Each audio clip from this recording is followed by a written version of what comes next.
नमस्कार दोस्तों, Uttarakhand success point के ऑनलाइन और ऑफलाइन प्लेटफॉर्म में आपका एक बार फिर से स्वागत है। तो दोस्तों, हमारा आज का लेक्चर रहने वाला है कत्यूरी वंश के बारे में। तो शुरुआत करते हैं कत्यूरी वंश।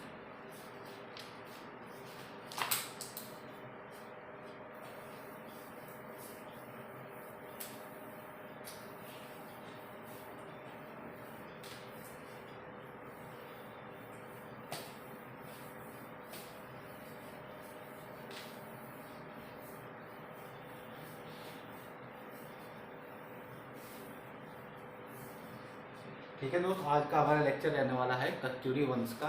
तो शुरुआत करते हैं कत्यूरी वंश की। ठीक है, तो आज की हमारी हेडिंग रहने वाली है, कत्यूरी वंश की हेडिंग रहेगी हमारी कत्यूरी शासन या कत्यूरी वंश, है ना। उत्तराखंड के अंदर एक वंश हुआ है कत्यूरी वंश, इसके बारे में आज हम बात करने वाले हैं। कत्यूरी वंश के बारे में बात हम करेंगे। ठीक है दोस्त, तो शुरुआत कर लेते हैं, कत्यूरी वंश के बारे में हम बात करेंगे।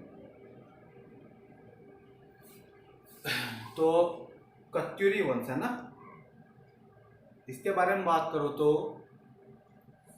उत्तराखंड के, है ना, क्षेत्र पर, उत्तराखंड का क्षेत्र हुआ ये, देख लीजिए आप। थोड़ा सा मैं डायग्राम बना देता हूँ आपके लिए। उत्तराखंड का क्षेत्र है, ठीक है। ये वाला क्षेत्र ब्रह्मपुर क्षेत्र आप लोगों को बताया था। यहीं पर एक क्षेत्र बताया था जोशीमठ, चमोली वाला क्षेत्र जोशीमठ, ठीक है। तो ब्रह्मपुर क्षेत्र यानी कौरव वंश, इस वाले क्षेत्र का जैसे ही क्या हुआ, पतन हुआ, इसके पतन के साथ ही क्या होने लगा, पतन के बाद ही 700 ईस्वी के आसपास, है ना, 700 ईस्वी से लेकर 1050 ईस्वी तक यह वंश हमें देखने को मिलता है। और यहीं पर ये क्या होता है, इस जोशीमठ वाले क्षेत्र पर इन लोगों ने राज करना शुरू कर दिया होता है, ठीक है। तो कत्यूरी वंश के बारे में अगर बात करूं तो इसकी जानकारी के बाद बात करूं ना, जानकारी यानी इसकी स्रोत, हमें कहां से इसकी जानकारी कैसे हुई, तो इसके स्रोत की बात करूं, इसके बारे में जानकारी देने वाले जो स्रोत बताए हैं, है ना, तो जो स्रोत बताए हैं, सबसे पहले तो यहाँ पर जिन राजाओं ने राज करा, है ना, इससे संबंधित जो राजा हुए, है ना, जो स्रोतों के आधार पर हमें पता लगा राजा हुए, उनके जो कुछ अभिलेख थे, उनके कुछ अभिलेख हुए जिनसे हमें पता लगा कि यहाँ पर एक वंश ने राज करा जिसका नाम था कत्यूरी वंश या कार्तिकेयपुर राजवंश, ठीक है दोस्त। तो ये सारी जानकारी हमें इन्हीं राजाओं द्वारा उल्लेखित या उत्कीर्णित अभिलेखों से हमें पता लगी, ठीक है। अभिलेखों की बात करूं, सबसे पहला स्रोत बताया है कत्यूरी वंश के शासकों का, और ऐसा बताया जाता है कत्यूरी वंश उत्तराखंड का प्रथम ऐतिहासिक वंश था जिसने उत्तराखंड पर राज किया। उत्तराखंड पर राज करने वाला प्रथम ऐतिहासिक वंश कौन सा था? अगर ये सवाल आ जाए तो आपका सीधा सा जवाब हो जाएगा, कौन सा था? कत्यूरी वंश, ठीक है दोस्त। उत्तराखंड पर राज करने वाला प्रथम ऐतिहासिक वंश कत्यूरी वंश था, तो कोई दिक्कत नहीं है। इसके बाद बात करूं इसके बारे में, जो जानकारी के स्रोत बताए हैं, अभिलेख बताए हैं, तो अभिलेख जो इनके राजाओं की जानकारी देते हैं, यानी कि डायरेक्टली हम कह सकते हैं कत्यूरी वंश की जानकारी देते हैं। तो कत्यूरी वंश से संबंधित कुल 9 अभिलेख हमें प्राप्त हुए हैं। कितने दोस्त? 9 अभिलेख हमें प्राप्त हुए हैं, और ये 9 अभिलेख हमें 5 स्थानों से प्राप्त हुए हैं, ठीक है। पहले मैं आपको बता रहा हूं कि हमें इस वंश के बारे में जानकारी कैसे मिली, ठीक है। फिर इस वंश के बारे में जानकारी मिली, उस आधार पर क्या विश्लेषण करा गया, है ना, क्या तथ्य सामने आए, क्या वो तथ्य हम बाद में देखेंगे, पढ़ेंगे, और वो तथ्य हमारे एग्जाम के लिए भी इंपॉर्टेंट रहने वाले। तो शुरुआत करते हैं पहले कि पहले आखिरकार इनके बारे में हम लोगों को जानकारी कैसे मिली, ठीक है। क्योंकि कोई चीज पुरानी है वो विश्लेषण के बाद ही हम लोगों को पता लगती है, ठीक है। तो उसी क्रम में हमारा पढ़ने का भी क्रम वही रहने वाला। तो 9 अभिलेख 5 स्थानों से हमें प्राप्त हुए हैं, ठीक है। तो पहले मैं आपको ये बता देता हूं कि 9 अभिलेख जो है 5 स्थानों से जो प्राप्त हुए हैं ये कौन से हैं। देख लेते हैं फटाफट इन्हें भी, है ना।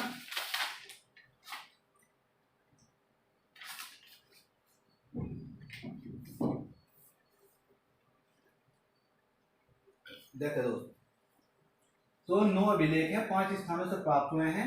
ठीक है, ये 5 स्थान आप लोग देख ले। पहला स्थान था बागेश्वर। बागेश्वर से कुल 2 अभिलेख प्राप्त हुए हैं, यानी 2 राजाओं के अभिलेख प्राप्त हुए हैं, है ना, अलग अलग राजाओं के। ठीक है, इनमें पहला है त्रिभुवन राज।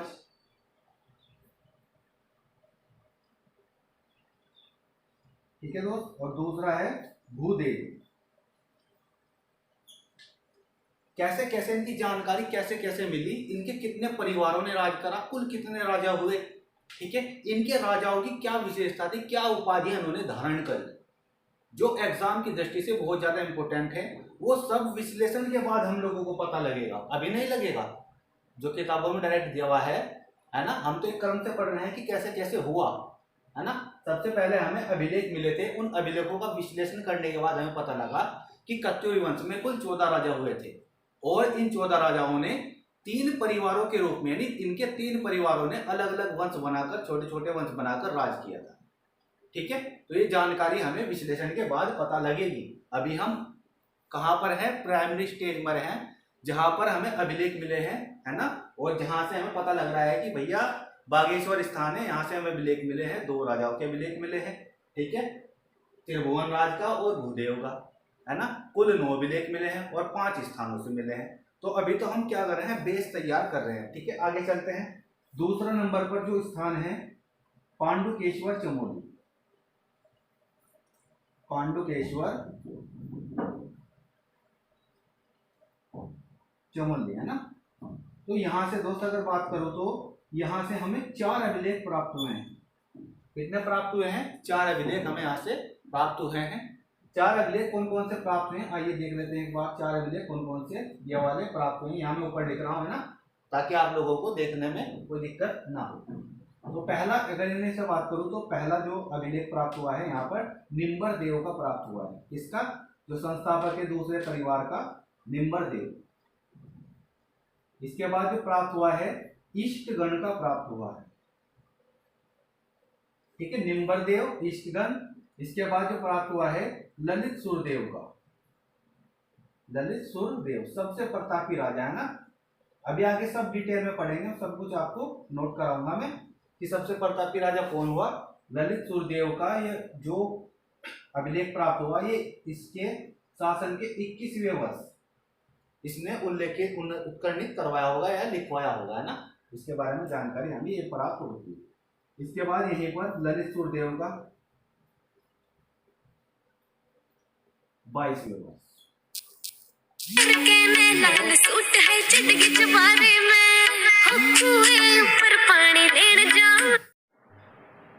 तो ठीक है दोस्त, 4 अभिलेख पांडुकेश्वर चमोली से प्राप्त हुए हैं, जैसे मैंने आपको बताया। ठीक है, इसके बाद अगला जो स्थान बताया है, तीसरे नंबर का स्थान है कंडारा, है ना, कंडारा स्थान है। तो इस स्थान से, कंडारा नामक स्थान से भी ललित सुरदेव का, है ना, इससे एक अभिलेख प्राप्त होता है ललित सुरदेव का, और इसके शासन के 24वें वर्ष इसने उल्लेखित करवाया होगा। ठीक है, चौथे स्थान की बात करूं तो बालेश्वर मंदिर, है ना, यहां से भी एक अभिलेख प्राप्त हुआ है, बालेश्वर मंदिर से भी।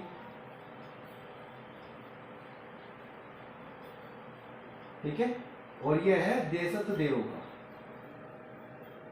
अभी राजाओं के नाम आपको थोड़े से नए नए लग रहे होंगे, है ना, पर क्या करेंगे, जैसे जैसे इनकी जानकारी प्राप्त हुई, इनके बारे में हम लोग थोड़ा सा जानेंगे भी, है ना, एग्जाम के दृष्टिकोण से क्या फैक्ट इंपोर्टेंट रहने वाले हैं इनके बारे में। ठीक है, इसके बाद अंतिम है, पांचवा स्थान जहां से इनके बारे में जानकारी प्राप्त हुई है, वो है हमारा बैजनाथ, है ना, बैजनाथ।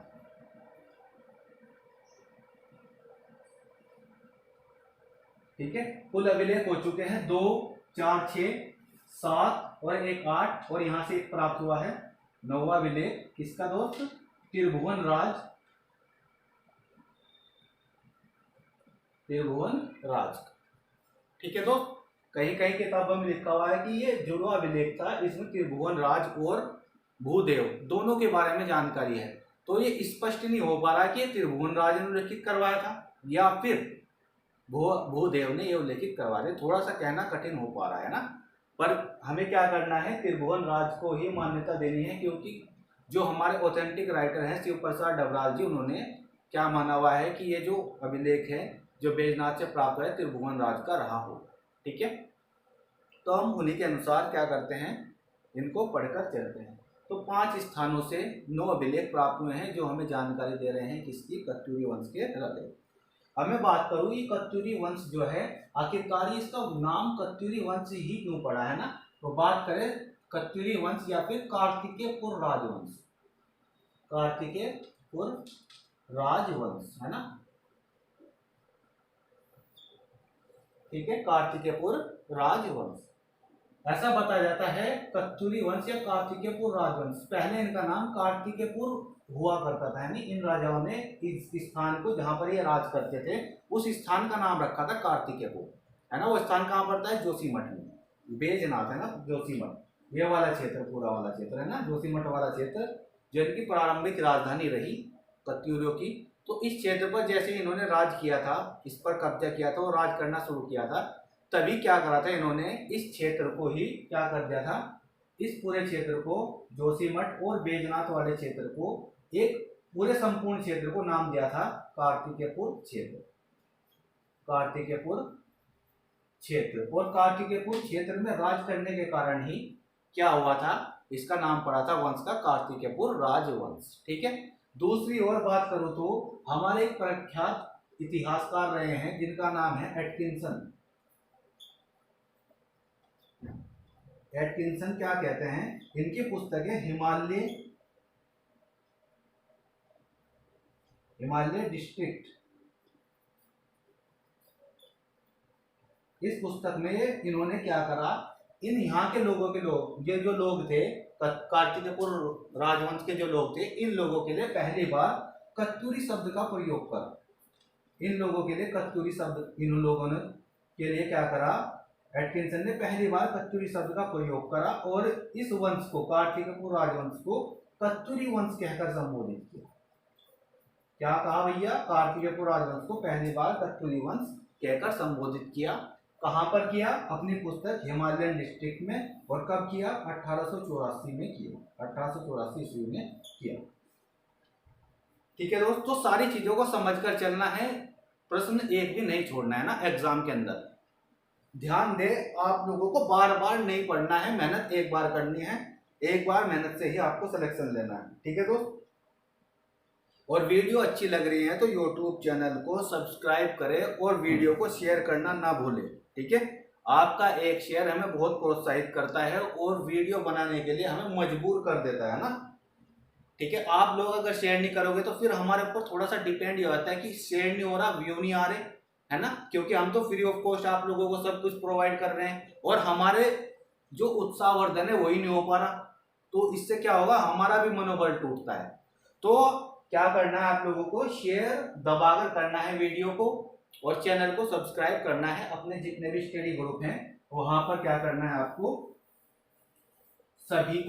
सभी ग्रुपों में वीडियो को शेयर कर देना है और सपोर्ट करना है। ठीक है,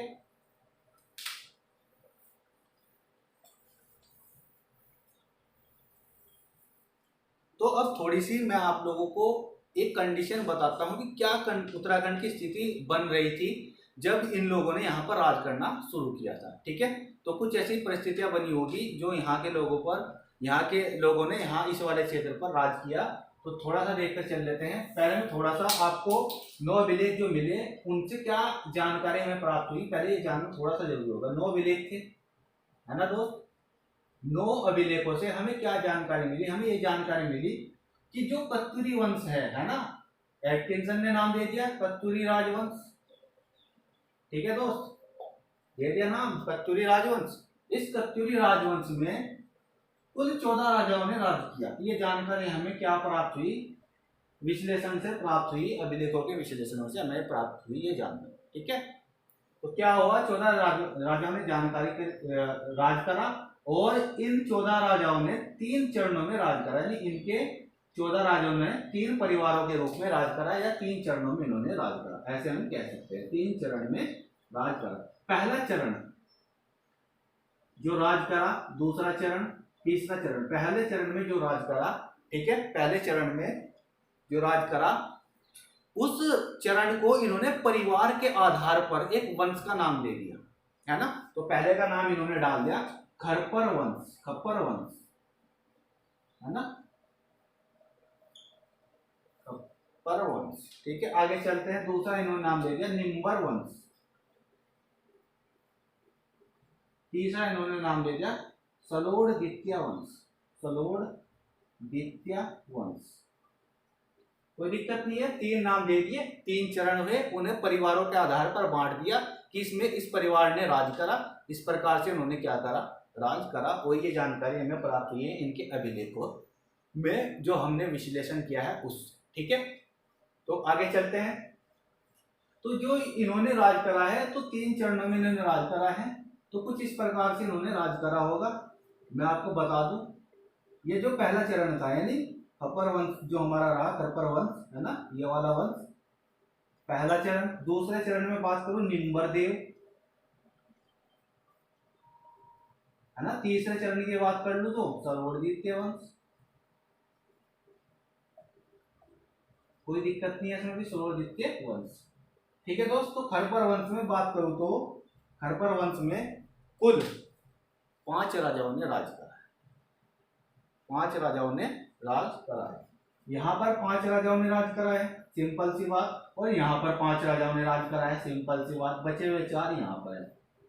ठीक है, अब आपको क्या करना है, इन परिवारों में जो राजाओं की संख्या है, मैं पता लग गई है, इन नामों को याद रखना है। ठीक है, इन नामों को आपको याद रखना है।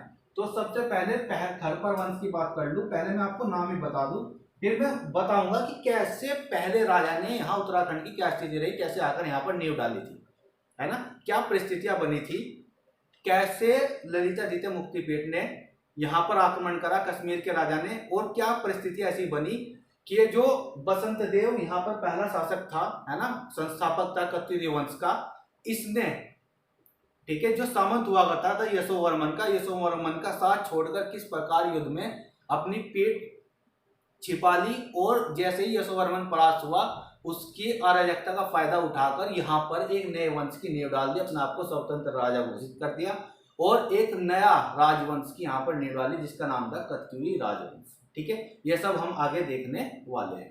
ठीक है, तो शुरुआत करते हैं। खप्पर वंश, इसमें जो पहला राजा हुआ, प्रथम राजा हुआ, जो संस्थापक भी कहा जाता है कत्यूरी वंश का। ठीक है दोस्त, प्रथम राजा बसंत देव,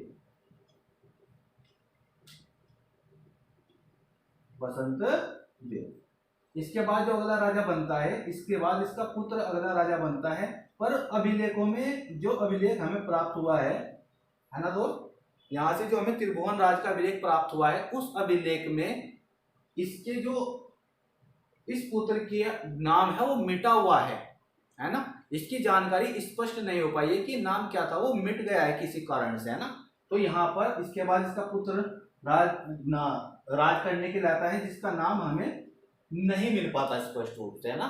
तो इसके बाद अगला जो राजा बनता है, इसके बाद इसका पुत्र अगला राजा बनता है खप्पर देव, जिसके नाम से यह वंश पड़ा हुआ है ना, खप्पर देव। ठीक है दोस्त, इसके बाद अगला राजा बनता है खप्पर देव के बाद अगला राजा बनता है कल्याण राज, जिसे अधिराज भी कहा जाता है, और उसके बाद त्रिभुवन राज। इसके बाद कल्याण राज, ठीक है, या फिर अधिराज, ये इसी का नाम है दोस्त। और इसके बाद अगला राजा बनता है, 5वां राजा बनता है, 5 है ना पहले चरण में, त्रिभुवन राज। तो आपको ये क्रम भी याद रखना है कि कौन से परिवार में कितने राजा हैं और कौन कौन से राजा हुए हैं। ठीक है दोस्त, आगे चलते हैं। दूसरे में 4 राजाओं ने राज करा है। पहले जो निम्बरदेव है, तो इसका मतलब है निम्बरदेव ने इस वंश की नींव डाल दी, है ना। तो क्या करना है, पहला निम्बरदेव, निम्बरदेव पहला राजा। ठीक है, दूसरा राजा इसमें ही जो हमारे रहा है ईष्टगण, ठीक है, दूसरा ईष्टगण। इसके बाद ललित सूर्यदेव, ठीक है, इसके बाद बात करूं तो भूदेव। इसके बाद देखो निम्बरदेव, फिर ईष्टगण, ठीक है। इसके बाद बात करूं तो ललित सुरदेव, इसके बाद बात करूं तो भूदेव, ठीक है। ये 4 राजा हुए हैं निम्बर देव वंश के, कोई दिक्कत नहीं है, निम्बर वंश के ये हुए हैं 4 राजा। इसके बाद बात करूं सलोणदित्य, तीसरे वंश का सलोणदित्य। इसके बाद बात करूं तो इसके अगला राजा बना इच्छरदेव, 5 थे इसके अंदर है ना, कितने राजा हुए 5, यहाँ कितने राजा 4, यहाँ कितने राजा 5, कुल मिलाकर 14 राजा। अगला जो बना देशदेव, पद्मदेव और सुभिक्षराज है ना। इसके बाद देशदेव, फिर पद्मदेव, फिर सुभिक्षराज, अंतिम राजा है ना सुभिक्षराज। तो ये 14 राजाओं के नाम हमें अभिलेखों से देखने को मिले हैं, ठीक है दोस्त, कत्यूरी वंश के अंदर। तो इनके बारे में थोड़ी थोड़ी सी अभिलेखों में जानकारी भी दी हुई है ना, वो जो एग्जाम के दृष्टिकोण से इंपोर्टेंट है वो भी हमें कवर करनी है। पर सबसे पहले मैं आप लोगों को ये जो का तो रहेगा, इसके बाद मैं आपको बता दूंगा। जैसे खरपर वंश में पहला, खरपर वंश का संस्थापक बसंत देव, या फिर कत्यूरी वंश का संस्थापक बसंत देव है ना, का संस्थापक कौन रहा, कत्यूरी वंश का संस्थापक बसंत देव। आखिरकार कैसे इसने नींव डाली ना, थोड़ा सा ये हमें जानना जरूरी हो जाएगा, ठीक है। तो शुरुआत कर लेते हैं। तो देख के चलते हैं, ये उत्तराखंड का यहाँ पर मैं बना देता हूं थोड़ा सा रफली डायग्राम, ठीक है दोस्त। ये उत्तराखंड का रफली डायग्राम है, थोड़ा सा देख के चलते हैं।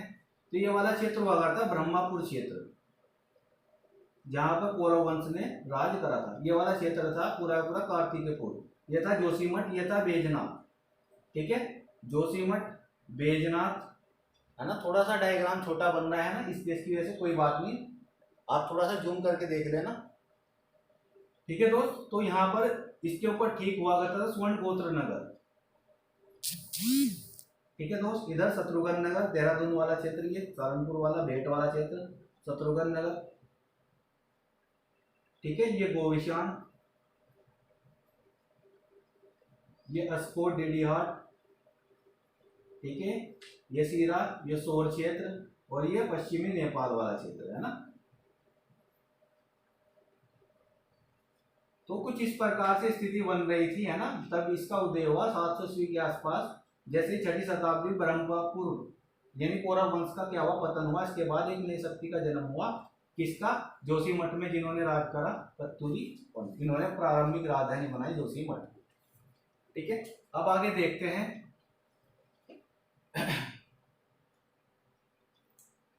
तो कुछ कंडीशन इस प्रकार है, उत्तराखंड के ठीक ऊपर यहाँ पर हिमाचल प्रदेश, और हिमाचल प्रदेश से ठीक ऊपर यहाँ पर कश्मीर,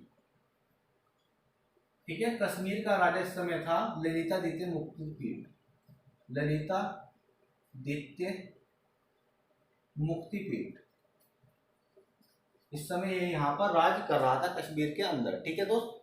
और जैसे ही यहाँ पर ये राज कर रहा था, यहाँ पर नीचे कंडीशन बननी थी, यूपी वाला जो क्षेत्र हुआ करता था, यूपी में यहाँ पे कन्याकुज है ना, यहाँ पर राज हुआ करता था यशोवर्मन का, यशोवर्मन का। तो ये बसंत देव जो था, ये कन्याकुज वाला जो क्षेत्र था, यशोवर्मन था, यशोवर्मन का यहाँ पर इस वाले क्षेत्र पर कब्जा हो गया, पूरे क्षेत्र पर है ना, ब्रह्मपुर वाले क्षेत्र पर भी और जोशीमठ वाले क्षेत्र पर भी यहाँ पर पूरे का कब्जा हो गया। और यशोवर्मन ने जब यहाँ पर कब्जा कर लिया उत्तराखंड वाले क्षेत्र को, तो यशोवर्मन ने यहाँ पर अपने एक सामंत छोड़ा था, एक सामंत छोड़ा था जिसका नाम था बसंत देव है ना। तो बसंत देव किसका सामंत हुआ करता था, यशोवर्मन का सामंत हुआ करता था, यहाँ पर इसे छोड़ा हुआ था। अब आखिरकार क्या हुआ, यहाँ पर यशोवर्मन पर वाले जो क्षेत्र था, यहाँ पर क्या हुआ, कश्मीर के राजा ललितादित्य मुक्तिपीठ ने क्या करा, इस वाले उत्तराखंड वाले क्षेत्र पर क्या कर दिया, आक्रमण कर दिया, ठीक है। जैसे ही आक्रमण हुआ, ललितादित्य मुक्तिपीठ ने आक्रमण करा, तो ये जानकारी किसे हुई, सामंत ने किसे दी, अपने मालिक को दी, अपने राजा को दी। और राजा जैसे यहाँ पर लड़ने के लिए आया, तो यशोवर्मन यहाँ पर लड़ाई करी, और बसंत देव यहाँ से क्या हो गया, फरार हो गया, अपने आप को छिपा लिया यहीं पर, है ना, यहीं पर कहीं छिपा लिया। और आखिरकार क्या हुआ, ललितादित्य मुक्तिपीठ ने यशोवर्मन को बंदी बना दिया। ललितादित्य मुक्तिपीठ ने यशोवर्मन को बंदी बना लिया और बंदी बनाने के बाद अपने अधीनता स्वीकार करवा ली, अपने अधीनता स्वीकार करवा ली और इसे बंदी बनाकर अपने साथ कहाँ ले गया, कश्मीर ले गया। अपने साथ बंदी बनाकर कहाँ ले गया, कश्मीर ले गया। और यहाँ का जो क्षेत्र था, जीता हुआ क्षेत्र, वो यहाँ के लोगों को ही दे गया। इस बात का फायदा उठाया, जैसे अराजकता यहाँ फैल गई, यशोवर्मन को बंदी बनाने के बाद इस क्षेत्र में अराजकता फैल गई, राजा का अभाव हो गया, राजा कोई भी नहीं था। तो इस चीज का फायदा उठाते हुए क्या किया गया, ये जो यशोवर्मन का सामंत था बसंत देव, इसने यहाँ पर अपने आप को इस क्षेत्र में स्वतंत्र राजा घोषित कर लिया। स्वतंत्र राजा इसने अपने आप को घोषित कर लिया और यहीं से इसने शुरुआत करी एक नए वंश की, जिसका नाम था कत्यूरी राजवंश या कार्तिकेयपुर राजवंश। और जैसे ही इसने यहाँ पर स्थापना करी, संस्थापक बना, तो इसने अपनी राजधानी बनाई, यानी प्रथम राजधानी बनाई। किसे बनाई, प्रथम राजधानी बनाई जोशीमठ को, ठीक है, जोशीमठ को अपनी प्रथम राजधानी इसने बनाई। ठीक है दोस्त, तो शुरुआत आपने देख ही ली है और अंजाम भी आप देख ही रहे हैं। अब थोड़ी सी जानकारी में इन जो पांच राजा शुरू में हुए, फिर 4 राजा हुए, फिर 5 राजा हुए, इनके बारे में थोड़ी सी जानकारी वो बता रहा हूँ जो एग्जाम में इंपॉर्टेंट है ना, फैक्ट बेस है, डायरेक्ट जो फैक्ट में आएगी। ठीक है दोस्त, तो शुरुआत करते हैं, वही मैं आपको बता देता हूँ।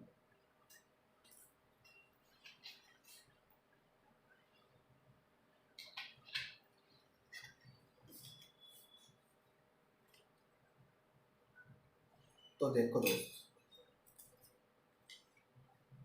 तो पहला राजा बसंत देव, इसके बारे में क्या महत्वपूर्ण फैक्ट है, पहले आप लोगों को मैं ये बता देता हूँ ना, क्या महत्वपूर्ण फैक्ट रहने वाले हैं।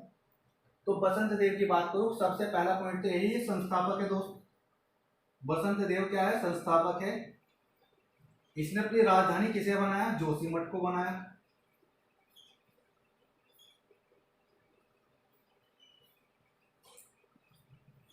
राजधानी जोशीमठ को बनाया और जैसे अपने राजधानी के बाद इसने राज्याभिषेक कराया, राज्याभिषेक कराया तो इसने उपाधि धारण करी परम भट्टारक महाराजा धीराज, परम भट्टारक महाराजा धीराज। ठीक है, और इसने उपाधि धारण करी चक्रचूड़ा मणि, चक्रचूड़ा मणि की उपाधि इसने धारण करी। ठीक है दोस्त, और इसने उपाधि धारण करी परमेश्वर की, तीसरी उपाधि थी इसकी परमेश्वर की, परमेश्वर की उपाधि भी इसने धारण करी। ठीक है, थोड़ा सा मैं बोर्ड साफ कर देता हूं ताकि आप लोगों को चीजें क्लियरली विजन हो जाए ना, स्पष्ट दिखाई दे।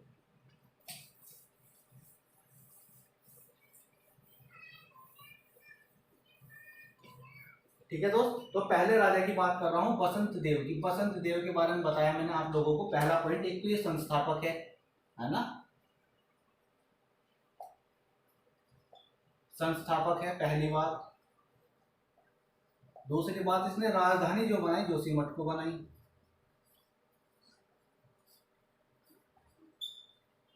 ठीक है, तीसरी बात बताई, इसने उपाधियां धारण करी हैं। जब इसने अभिषेक करवाया, अपना राज्याभिषेक करवाया, तब इसने उपाधि धारण करी परम भट्टारक महाराजा धीराज,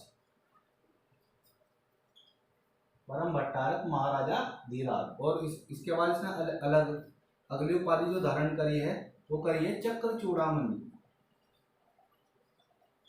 इसके बाद अगली उपाधि धारण करी है परमेश्वर। ठीक है, और यहाँ पर आकर इसने जो राजा अपने आप को स्वतंत्र घोषित किया, इसके बाद इसने शादी भी करी थी, है ना, तो शादी करी थी इसने, इसकी जो रानी का नाम था वो राजनारायणी था, है ना, इसकी पत्नी का नाम राजनारायणी था, ये भी आपको ध्यान रखना है। ठीक है दोस्त, राजनारायणी था। इसके बाद इसने क्या करा, जोशीमठ में नरसिंह देव मंदिर भी इसने बनवाया। चौथा काम, यहीं पर जहां राजधानी थी यहाँ पर इसने नरसिंह देव मंदिर बनवाया, ये ध्यान रखना है ना। नरसिंह देव का मंदिर बनवाया, नरसिंह देव मंदिर इसने बनवाया। ठीक है दोस्त, आगे बात करूं तो अगला जो राजा हुआ है बसंत देव के बाद, इसका पुत्र बना जिसके बारे में कोई जानकारी भी स्पष्ट नहीं है, है ना। इसके बाद जो अगला राजा बना है खरपर देव बना है। खरपर देव की बात करूं तो इसकी पत्नी का नाम कल्याणी देवी था, ज्यादा कुछ जानकारी यहाँ भी नहीं मिल पाई है ना, कल्याणी देवी।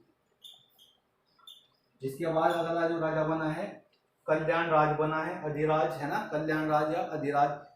इसके बारे में कुछ ज्यादा जानकारी नहीं मिल पाई है। इसकी पत्नी का नाम लद्दा देवी था, पत्नी का नाम लद्दा देवी। इसके बाद जो अगला राजा बना है कल्याण राज के बाद अगला राजा बना है त्रिभुवन राज, है ना, खरपर परिवार का अंतिम राजा। और ये ऐसा राजा था जिसने किरात और खसों से संधि करी थी, ये ध्यान रखना है आपको ना। इसके बाद जो अगला राजा था कल्याण राज के बाद, है ना, त्रिभुवन राज, इसमें लिखना है त्रिभुवन में खसों और शकों से संधि करने वाला कत्यूरी राजा, खसों और शकों से, सॉरी, खसों और किरातों से, है ना, किरातों से संधि करने वाला प्रथम कत्यूरी राजा, प्रथम कत्यूरी राजा। इसके बाद दूसरे परिवार की बात करूं, निम्बर देव की बात करूं, निम्बर देव, है ना, निम्बर देव ने क्या करा था, निम्बर वंश की शुरुआत करी, यानी निम्बर वंश का संस्थापक कहलाया है। इसके बाद आगे बात करूं तो इसके बारे में, निम्बर देव के बारे में हमें जो जानकारी मिली है, या निम्बर देव के जो संबंध बताए गए हैं वो पाल वंश के शासक धर्मपाल से भी बताए गए हैं ना, पाल वंश के शासक धर्मपाल से बताया गया है। नालंदा से मिले अभिलेख में इस राजा का भी उल्लेख मिलता है। ठीक है, तो नालंदा अभिलेख जो धर्मपाल से संबंधित है, पाल वंश का, है ना, भारतीय इतिहास में आपने पढ़ा होगा, उस अभिलेख में हमारे यहाँ उत्तराखंड के इस राजा का उल्लेख मिलता है ना, इस राजा को भी वहां उल्लेखित थोड़ा सा किया गया है कि इनके संबंध कुछ रहे होंगे। ठीक है दोस्त, आगे चलते हैं। इसके बाद ईस्टगण, निम्बर देव के बारे में कोई लिखना है कि विमानों, जागेश्वर में, जागेश्वर में विमानों के मरम्मत हेतु केंद्र खोला था। जागेश्वर में विमानों के मरम्मत हेतु इसने एक केंद्र खोला था अपने समय में। ठीक है, इसके बाद आगे बात करते हैं, निम्बर देव के बाद है ईस्टगण। उत्तराखंड को एक सूत्र में बांधने का प्रथम प्रयास किस कत्यूरी राजा ने करा, तो ईस्टगण ने करा है ना। सीधा सा सवाल आएगा, मैं बोल रहा हूँ, आप नोट करते चलना। ठीक है, उत्तराखंड को एक सूत्र में बांधने का, उत्तराखंड को एक सूत्र में बांधने का प्रथम प्रयास, उत्तराखंड को एक सूत्र में बांधने का प्रथम प्रयास किसने करा है दोस्त, तो किसने करा है, सीधा सा जवाब हो जाएगा आप लोगों का, ये करा है ईस्टगण ने। ठीक है, आगे चलते हैं। तो ईस्टगण ने नटराज और, है ना, नटराज और लकुलिस मंदिरों का भी निर्माण करवाया है। ठीक है, इसने नटराज मंदिर और लकुलिस मंदिर का निर्माण करवाया है ना, ये भी आपको ध्यान रखना है। नटराज मंदिर और लकुलिस मंदिर का निर्माण किस कत्यूरी राजा ने करवाया है, तो ये किसने करवाया है दोस्त, ये इसने ही करवाया है, किसने, ईस्टगण ने करवाया। आगे चलते हैं ललित सूर्यदेव, ललित सूर्यदेव, है ना, ये थोड़ा सा महत्वपूर्ण है, इसके बारे में भी थोड़ा डिटेल में जानते हैं। ललित सूर्यदेव, सबसे पहली बार ललित सूर्यदेव के बारे में, सबसे प्रतापी राजा, कत्यूरी वंश का सबसे प्रतापी राजा कौन सा था, तो सबसे प्रतापी राजा था ललित सूर्यदेव। सर्वाधिक ताम्रपत्र या सर्वाधिक अभिलेख किसके प्राप्त हुए, अभिलेख किसके प्राप्त हुए, तो इसी के सर्वाधिक अभिलेख प्राप्त हुए हैं। ठीक है, कितने प्राप्त हुए हैं दोस्त, सर्वाधिक अभिलेख प्राप्त हुए हैं, और कितने हुए हैं, इसके हुए हैं 1 2 3, यानी कि 3 अभिलेख प्राप्त हुए हैं।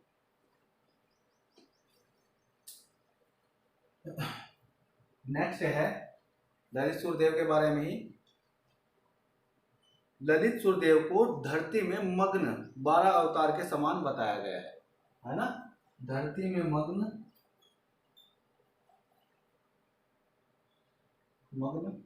12, अवतार, कहीं कहीं वामन अवतार लिखा हुआ है, तो ये थोड़ा सा राइटर पता नहीं कहाँ कहाँ से लिख देते हैं, थोड़ा देखना होगा ना।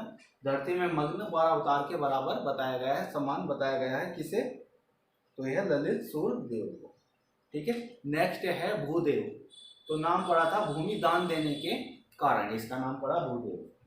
भूमि दान देने के कारण नाम पड़ा भूदेव, भूमि दान दिया करता था। ठीक है, भूमि दान देने के कारण इसका नाम पड़ा। और बौद्ध धर्म का कट्टर विरोधी था, बौद्ध धर्म का कट्टर विरोधी था, इसलिए इसने एक उपाधि धारण करी थी, बौद्ध परशमन की उपाधि धारण करी, यानी बौद्ध धर्म का क्या करने वाला, विरोध करने वाला, परशमन है ना, बौद्ध परशमन विरोधी, ये उपाधि भी इसने धारण करी थी। परम भट्टारक की उपाधि भी धारण करी थी, वो तो सभी लोगों ने याद करी है यहाँ पर, है ना। महाराजा धीराज, परम भट्टारक महाराजा धीराज की तो सभी ने करी है, परमेश्वर की भी इन्होंने लगभग सभी ने करी है। ठीक है, और ये जो लोग थे, इसने, ये ऐसा राजा था भूदेव जिसने बौद्ध परशमन की उपाधि धारण करी थी, तो ये भी आपको स्पेशल ध्यान रखना है ना, क्योंकि ये एक ही व्यक्ति है जिसने उपाधि धारण करी है। इसके बाद बात करते हैं सलोरदित्य, है ना। तो सलोरदित्य, इसके बारे में कोई ज़्यादा जानकारी नहीं है। ठीक है, बस पत्नी का नाम है सिंगवली देवी। ठीक है, इसके बाद इच्छर देव, इच्छर देव ऐसा बताया जाता है, सलोरदित्य वंश का इच्छर देव वास्तविक संस्थापक बताया जाता है दोस्त, ये ध्यान देना है आपको। वास्तविक संस्थापक कौन है, वास्तविक संस्थापक बताया जाता है इच्छर देव को, सलोरदित्य वंश का। ठीक है, इसके बाद बात करूँ तो देशद देव। देशद देव के बारे में जो थोड़ी जानकारी मिली है, इसके अभिलेख से मिली है, क्योंकि इसका एक अभिलेख प्राप्त हुआ है बालेश्वर से, है ना। तो यह थोड़ी सी जानकारी है इसकी। इसके बाद बात करूँ तो हाँ, ललित सूर्यदेव में आपको एक चीज और ध्यान देनी है। ललित सूर्यदेव ऐसा पहला राजा था, प्रथम राजा था, जिसने बद्रीनाथ मंदिर हेतु भूमि दान दी थी, ये ध्यान देना है आपको। बद्रीनाथ मंदिर हेतु भूमि दान दी थी, ये सवाल एग्जाम में आ चुका है, तो ये भी आपको ध्यान देना है ना। पहला ऐसा राजा था जिसने बद्रीनाथ हेतु भूमि दान दी थी। ठीक है, इसके बाद आगे चलते हैं। देशद देव हो गया, देशद देव के बाद पद्मदेव, पद्मदेव ने भी बद्रीनाथ हेतु भूमि दान दी थी, ये दूसरा राजा था, है ना। दूसरा कह लो, इससे पहले तो हमें तो पहला ही याद रखना है, इसने भी बद्रीनाथ हेतु भूमि दान दी थी। तो पहला राजा ललित सूर्यदेव जिसने बद्रीनाथ के लिए भूमि दान दी, दूसरा भूदेव, और तीसरा पद्मदेव। सॉरी मैंने ये दूसरा बता दिया, ये तीसरा है। ठीक है, ये थोड़ा सा ध्यान दे देना आप लोग, है ना। इसके बाद अगला राजा बनता है पद्मदेव के बाद सुभिक्षराज, अंतिम राजा, है ना। एक बार डायरेक्टली सवाल आया है कत्तूरी वंश का अंतिम राजा कौन हुआ है, तो सुभिक्षराज हुआ है। एक बार डायरेक्टली सवाल आया हुआ है ना। तो आज के लिए आप इतना ही रखें, कल हम बात करेंगे कत्तूरी शासन प्रशासन के बारे में, इनका रहन सहन कैसा था, ये किस तरीके से रहा करते थे, और किस तरीके से इनका राज जो शासन था ये चला करता था, है ना। इनकी सेना 4 भागों में बटी हुई थी, जैसे कि, है ना। इनके जो पदाधिकारी थे वो अलग नामों से जाना जाया करते थे। ठीक है, ये सब चीजें हम कल पढ़ेंगे। तो आज के लिए इतना ही। आप लोगों को क्या काम करना है, हमारा भी उत्साहवर्धन करना है, और अपना तो आप कर ही रहे हैं, आप भी मोटिवेट रहे, सेल्फ मोटिवेट रहे। ठीक है, और अच्छे से पढ़ाई कर अपना सिलेक्शन ले लें। ठीक है, बाकी आप लोगों को कोई भी दिक्कत हो आप व्हाट्सअप कर सकते हैं। ठीक है, मेरा व्हाट्सअप नंबर है 9627579842। कोई भी आपको डाउट हो आप इस पर व्हाट्सअप करें, आपकी डेफिनेट हेल्प करी जाएगी। ठीक है, और कोई भी स्टूडेंट अगर हमारे ऑनलाइन कोर्स लेने का इच्छुक है तो बहुत ही कम दाम में, अगर उत्तराखंड पढ़ना चाह रहा है तो सिर्फ उत्तराखंड के लिए, ठीक है, या फिर और कुछ पूरा कोर्स पढ़ना चाह रहा है तो पूरा कोर्स के भी वहाँ पे, है ना। तो अगर उत्तराखंड पढ़ना चाह रहा है तो वैसे तो लाइफ टाइम के लिए 3000 रुपये है, पर इस समय जो कराएगा उसके लिए 2000 रुपये का है। ठीक है, वर्तमान में जो फिलहाल करवाएगा, है ना, 2000 रुपये का है, और ये शुरू के 50 सीटों के लिए है केवल। ठीक है, केवल 50 सीटों के लिए है। और मैं आपको बता दूं इस समय 27 सीट ऑलरेडी हमारी खरीदी जा चुकी है। ठीक है, 27 लोगों ने ये केवल उत्तराखंड का कोर्स हमारा खरीद लिया है, क्योंकि ज़्यादातर लोगों की डिमांड उत्तराखंड को लेकर ही है, उत्तराखंडी पढ़ने के इच्छुक हैं। ठीक है, तो हमारा भी मेन फोकस आप लोगों को एक बेहतरीन कंटेंट देने की है कि उत्तराखंड के एग्जाम में आप लोगों को उत्तराखंड जो 40 नंबर का आ रहा है, आप उसको इतना पक्का कर ले कि वो आपसे बचे ना। ठीक है दोस्त, तो क्या करना है, अगर ऑनलाइन कोर्स से जुड़ना है तो आपको क्या करना है, प्ले स्टोर से, गूगल प्ले स्टोर से हमारी ऐप डाउनलोड करनी है। ठीक है, गूगल प्ले स्टोर से आप लोग हमारी ऐप डाउनलोड कर ले। गूगल प्ले स्टोर पर हमारी ऐप आपको आसानी से मिल जाएगी। ऐप का नाम है उत्तराखंड, भैया उत्तराखंड जिसकी आप लोग तैयारी कर रहे हो, उत्तराखंड सक्सेस। क्या चाहिए आप लोगों को, सक्सेस चाहिए। कहाँ मिलेगी दोस्तों, हमारे यहाँ मिलेगी जहाँ पर एक पॉइंट बनाया गया है, तो आपको ये सर्च करना है उत्तराखंड सक्सेस पॉइंट ऐप।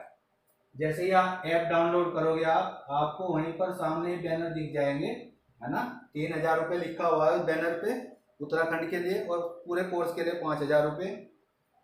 ठीक है, तो आप लोगों की इच्छा है, अगर आप चाह रहे हो केवल उत्तराखंड पढ़ना, तो आप वर्तमान में केवल 2000 रुपये, और आप डायरेक्टली ऐप के थ्रू भी पेमेंट कर सकते हो, है ना, ऐप के थ्रू भी आप पेमेंट कर सकते हो, या फिर आप गूगल पे कर सकते हो, या फिर फोन पे कर सकते हो।